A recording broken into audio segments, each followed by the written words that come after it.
আপনারা হয়তোবা অনেকেই লক্ষ্য করছেন এই জিনিসটা যে প্রতিনিয়ত প্রত্যেকটা মার্কেটিং চ্যানেলের অ্যাডভার্টাইজিং কস্ট বাড়তেছে এবং কস্ট পার সেল দিন দিন বাড়তেছে। এইটা কোনোভাবেই কমানো পসিবল হইতেছে না। যাদের প্রোডাক্টের মার্জিন একটু বেশি তাদের তো আসলে অত প্রবলেম হয় না, বাট প্রবলেমটা হয় যাদের প্রোডাক্টের মার্জিন অনেক কম হয়। দেখা যায় যে এক একটা সেল জেনারেট করার জন্য যেই পরিমাণ ডলার স্পেন্ড করা লাগে ওই ডলার স্পেন্ড করে ওরা আলটিমেটলি লসে চলে যায়।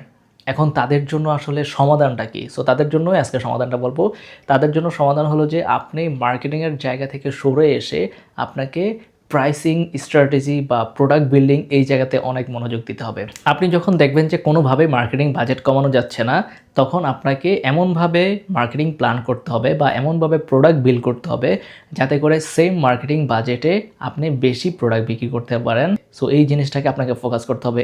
আপনাকে অনেক বান্ডেল বানাইতে হবে, আপনাকে অনেক কম্বো বানাইতে হবে, আপনাকে অনেক সিমিলার টাইপের প্রোডাক্ট কিভাবে কাস্টমারের কাছে বিক্রি করা যায় এই জিনিসটা আপনাকে অনেক বেশি মনোযোগ দিতে হবে। সো আপনি যদি এইভাবে আগান তাহলে এই প্রবলেমটা আপনি কিন্তু সলভ করতে পারবেন।